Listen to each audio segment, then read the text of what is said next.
Hello, everybody, and welcome to another edition of Jet Setting. Paul Friesen here with the Winnipeg Sun, joined by colleague Scott Billeck. I don't know, what should we talk about today, Scott? Obviously, a bombshell news today. Let's just start with, where were you when the news happened? I was rolling out of bed to try and get myself ready to go to the morning skate, and I looked at my phone, and as I do every morning, there's usually a PR tweet from the Jets account that usually tells us the schedule for the day. Right. This one wasn't that. It was it was and it wasn't. But now we know that head coach Paul Maurice has resigned from the club after what is it, eight in a few months, 8 years and a few months now. No, just under 8 years. He was hired in Yeah. January, so we're just coming up on the 8-year anniversary of his Almost hiring. 8 years, yeah. So it was a bombshell, no doubt. I was just about to dig into my Cheerios and saw the email and realized I had 22 minutes to get to the arena. So I think I just made it. Okay. The big question that right away, why? The first thing you wonder is why, right? We just spoke with Paul and Kevin Cheveldayoff, the Jets general manager, and we're told over and over again this was Paul's decision. Do you buy it, or was he? Did he resign so that he wouldn't be fired? yeah, I lean towards more of that he resigned so he wouldn't get fired. I would be under the impression, based on kind of what Kevin Cheveldayoff said, that it was a mutual decision, that they had talked about this, and after they spoke, it sounds like they came to the same conclusion. Maybe Paul Maurice didn't want to let it go just yet. Who knows? I mean, he said all the right things today in his press conference. It was very well done, very respectful, all that stuff. I'm not saying he put on an act by any means. I'm just saying that, you could almost see it. And Paul Maurice kind of talked about it. It's almost like his fuse was getting shorter and that sort of thing. And the fire and Kevin Cheveldayoff talked about how the fire was there, but it was blowing in different directions. And, Right. It just wasn't working. And I think both sides came to that same conclusion. And, this team, this organization is very loyal. I think they're very appreciative. I know they are, of what Paul Maurice has done for this club, for the community, for the organization, for the city, all that stuff. And I don't think they're in the business of firing a guy. And I don't think that. I think the other thing you have to think about too is, would they have fired him on a game day if it was completely up to just Kevin Cheveldayoff, or if Paul Maurice didn't have his hand in this as well? And I think he probably just, that was it. He had enough, I think. And as he said, I mean, somebody else needs to push the buttons, and they need a new voice in the dressing room. He'd had enough. That sure came through loud and clear to me listening to Paul today. The word burnout comes to mind, maybe. Yeah. That, I mean, more than 1,600 games, and almost 1,700. Yeah. Almost 1,700. The fire, the joy to go to the rink is gone. And he said that actually began a couple years ago, right? Yeah. He wrote that off maybe to the COVID situation. And last year, no crowds in the rink. And he said, boy, what are we doing here? He thought at times. And so maybe he could put it to that unusual situation. But then this year, when his GM gets him the two defensemen that they needed, he gets fired up again in the off season. And they have this conversation, we were told today. They had this conversation in the summer about where he's at in his career and how he feels. And so this wasn't a 1 week rash decision. He'd been talking about this feeling, I'm sure, with his general manager and with co-owner Mark Chipman now for a time. And when that joy to come to the rink didn't materialize this year, and the team's not responding, that's his bottom line. If the team had responded, he said they would have been off to the races, and he would have been fired up again. But the team not responding, I believe he came to the realization before they did that his time was up. Yep. And so he did this, and they don't have to fire him now. And I don't know that they were on the verge of firing him. I don't believe they were, because of the loyalty. He saved them that decision, is the way I see it. And just to build off of what you're saying there, and I think the thing is, like, after the overtime loss, I believe it was a shootout loss against the Edmonton Oilers after they had the home and home back in last month in November there. Yep. Paul Maurice was buzzing. Me and another colleague were there, and we were in Edmonton after that game, and it looked like Paul Maurice had come out and he had about 16 cups of coffee after that game. Yeah, what do you mean by that? Night in Vancouver.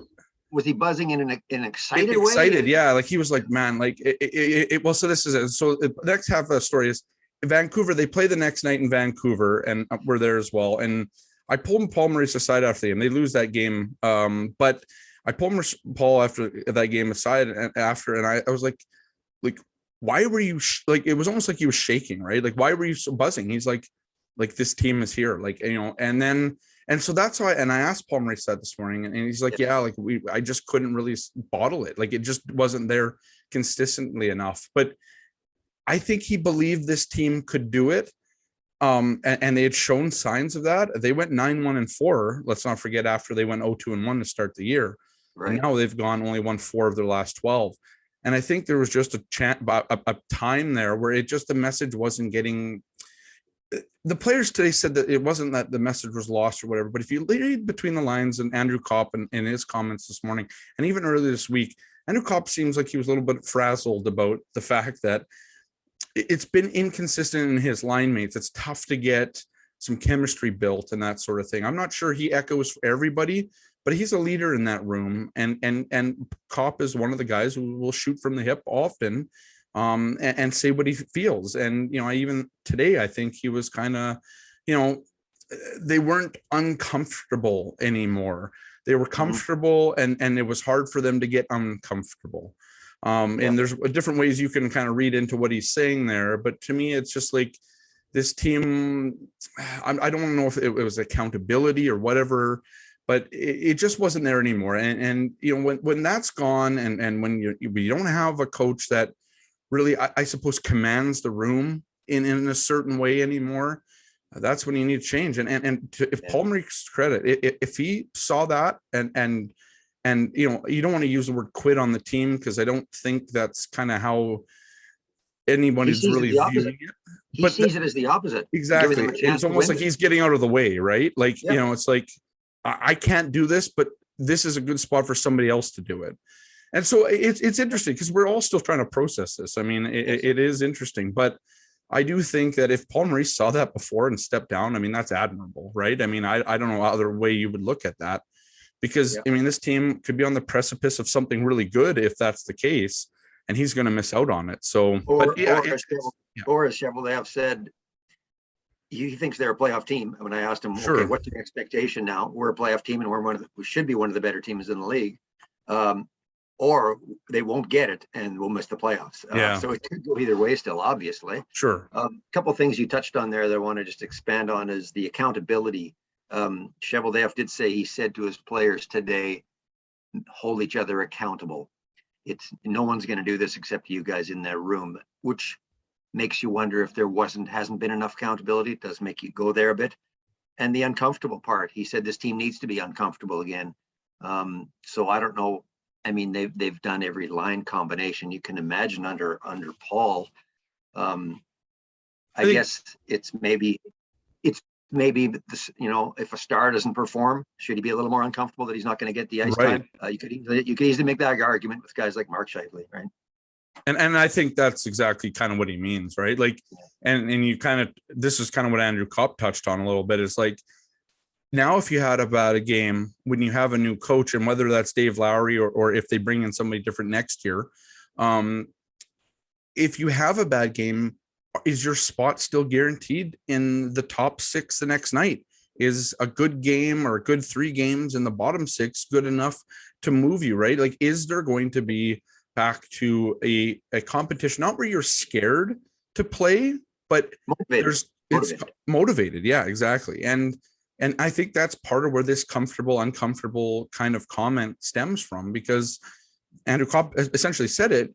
If you played bad, you were still going back in the same spot, or you might be, who knows? I mean, some guys would move up the lineup, you know, at times when they weren't really pulling their own weight, let's say. So I think that's part of the issue here. And, you know, I think the other part of the issue is this team's just underperforming. I mean, you talked about a little bit, Kevin Cheveldayoff and that sort of thing.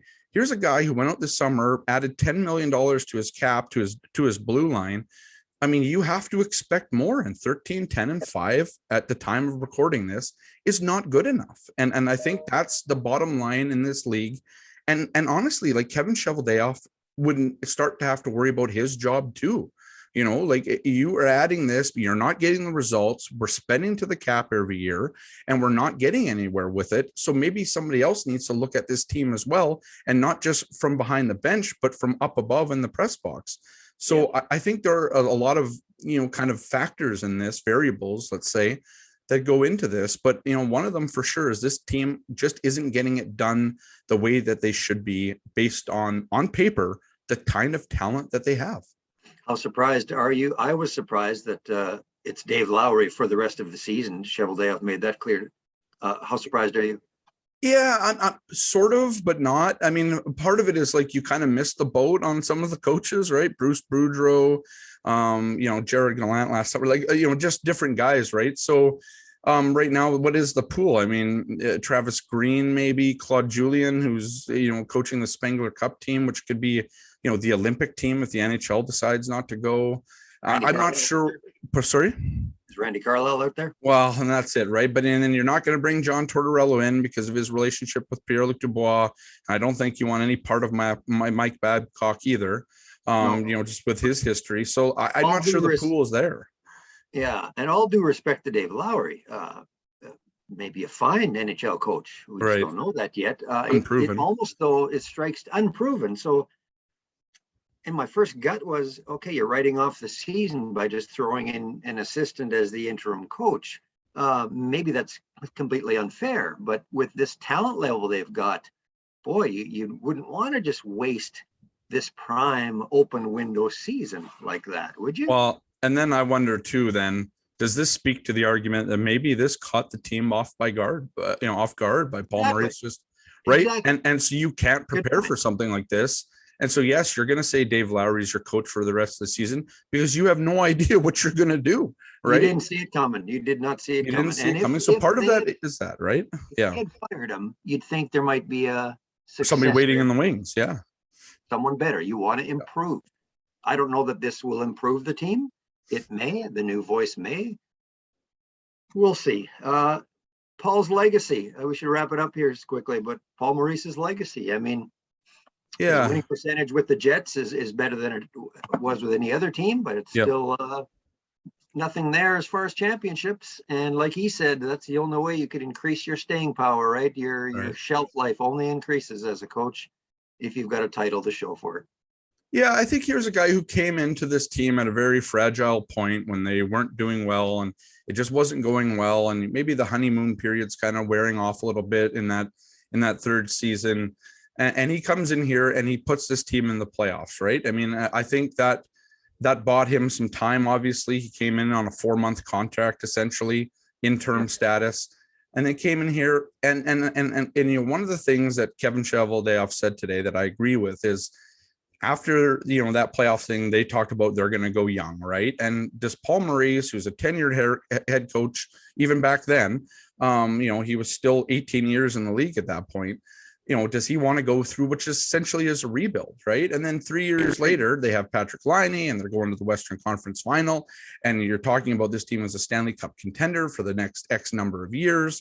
But the next year, and this is, I think, where it is Paul Maurice has, in the end, his legacy is going to be great in the community. I think it's going to be great in the team.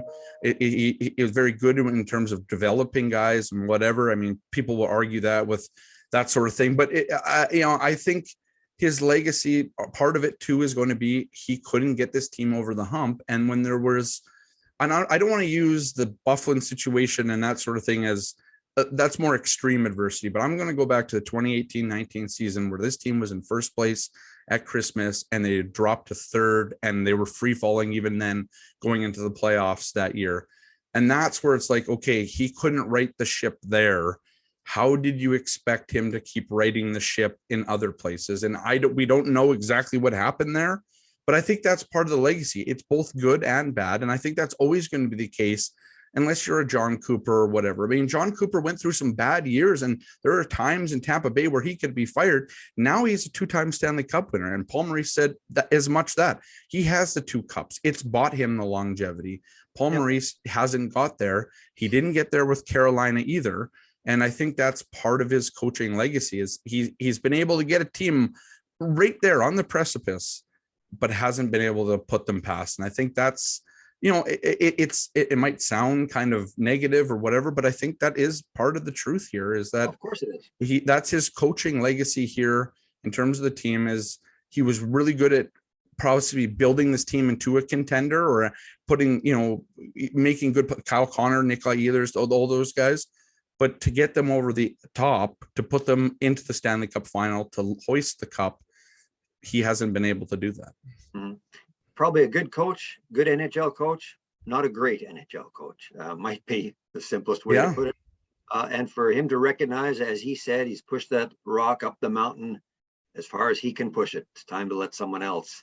To have that self-recognition is unusual. I mean, when's the last time an NHL head coach resigned because of his team's performance in the middle of a season? I can't think of it off the top of my head. There's probably one out there, but that's pretty rare. Usually you're told to step aside. For him to say, I'm not the guy anymore is unusual. And, you know, and kudos to him. That's remarkable, really. Yep. Okay, we probably could wrap it up. You got a game to cover tonight. And thanks for watching, everybody. It's another edition of Jet Setting, and not just another edition of Jet Setting, a first coaching change in 8 years in Winnipeg. So thanks for watching.